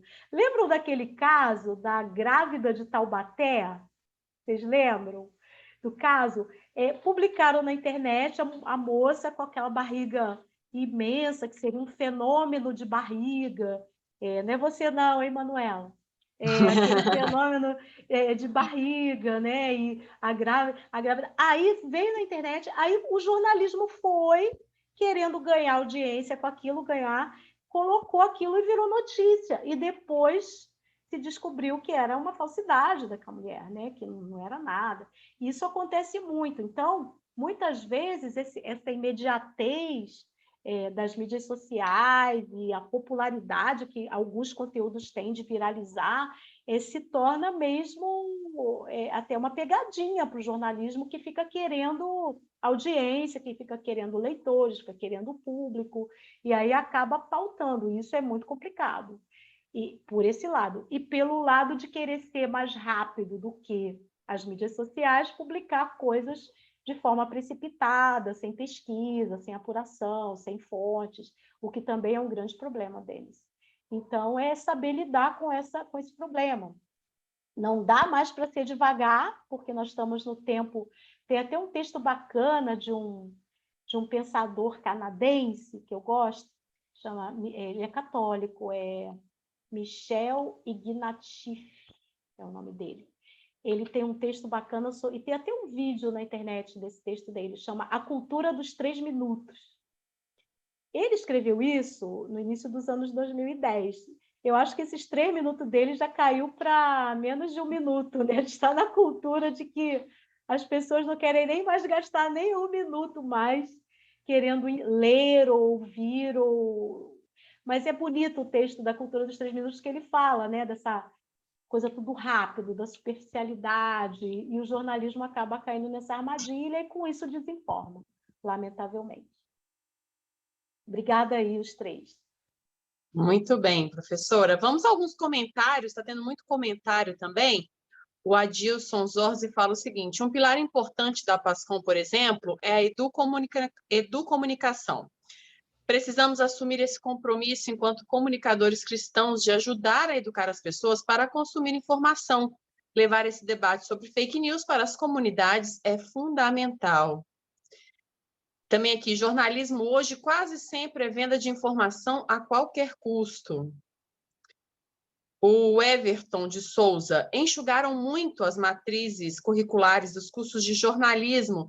Antes tinham 3 períodos de disciplinas importantes e, com o tempo, algumas instituições reduziram para 2 períodos ou 1, ou ainda matéria optativa.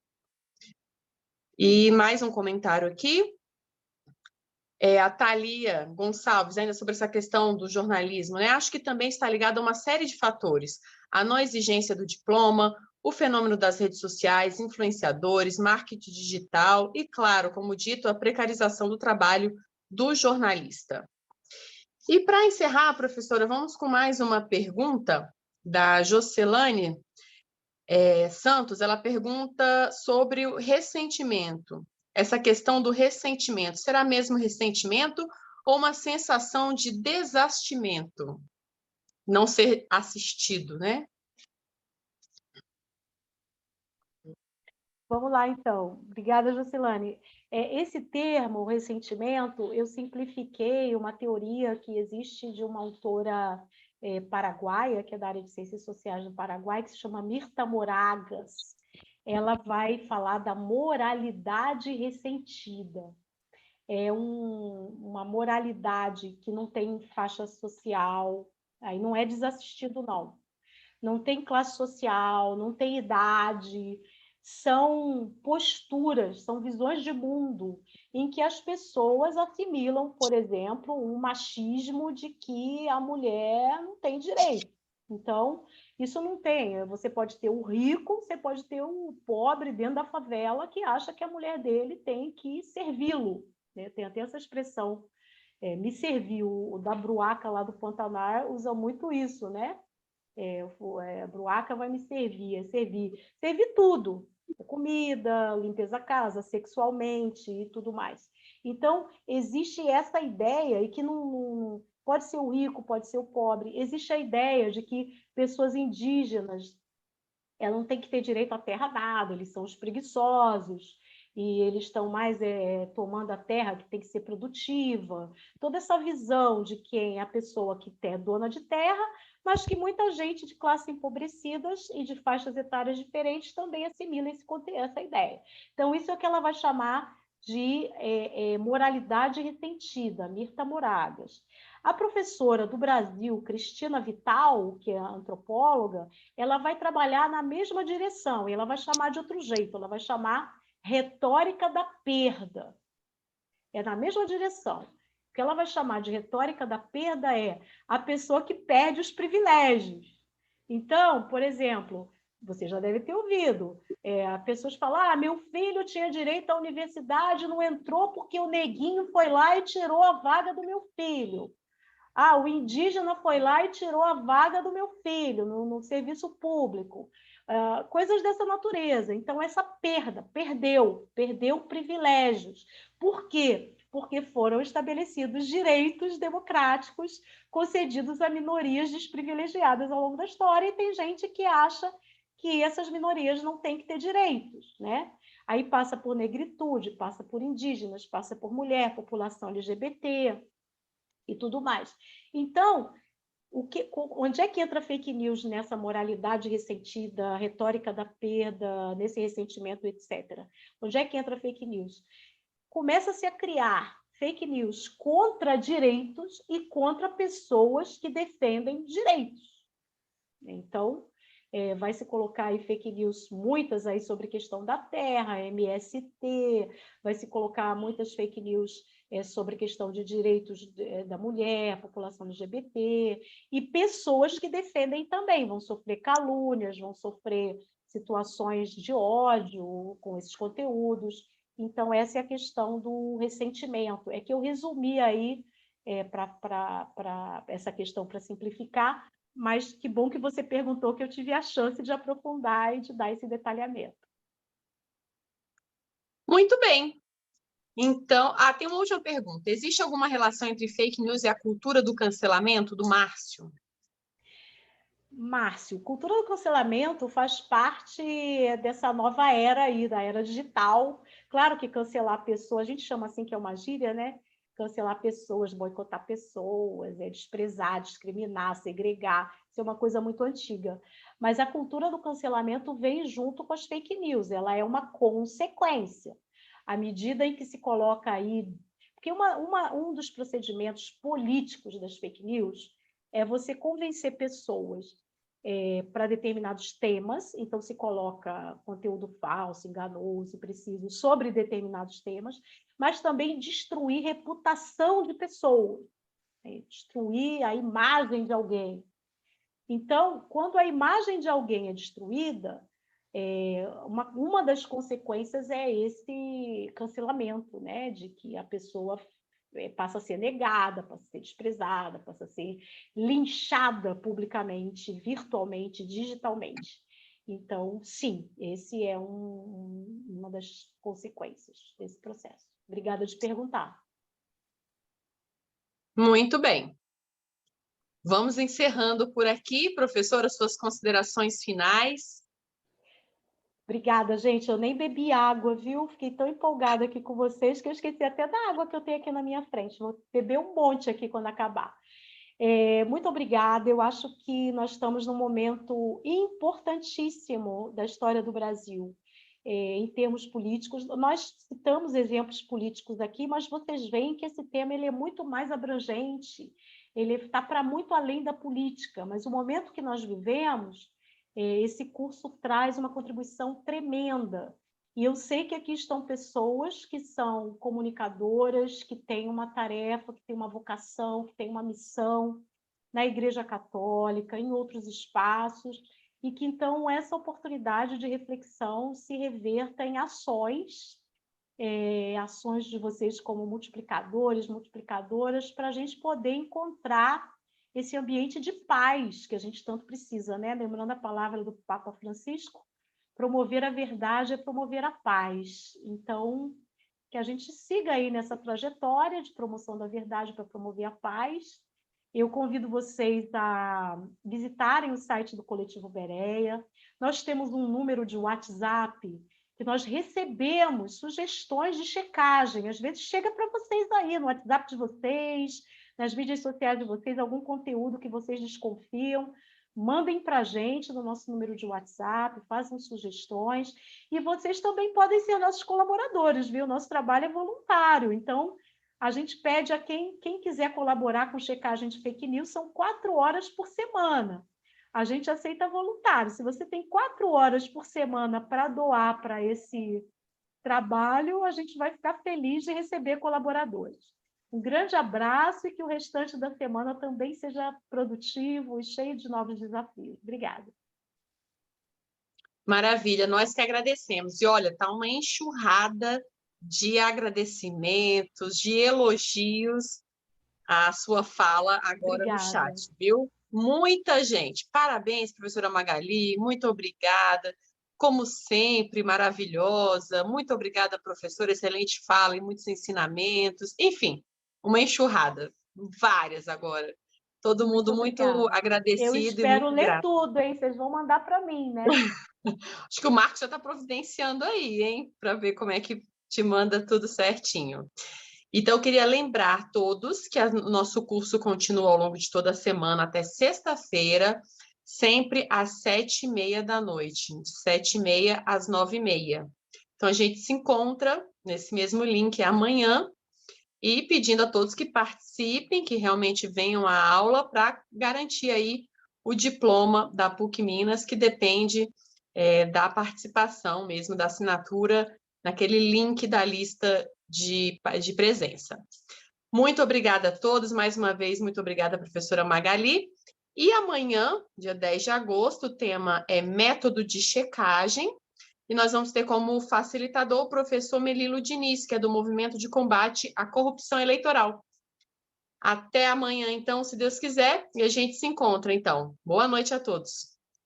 Boa noite, gente. Tchau.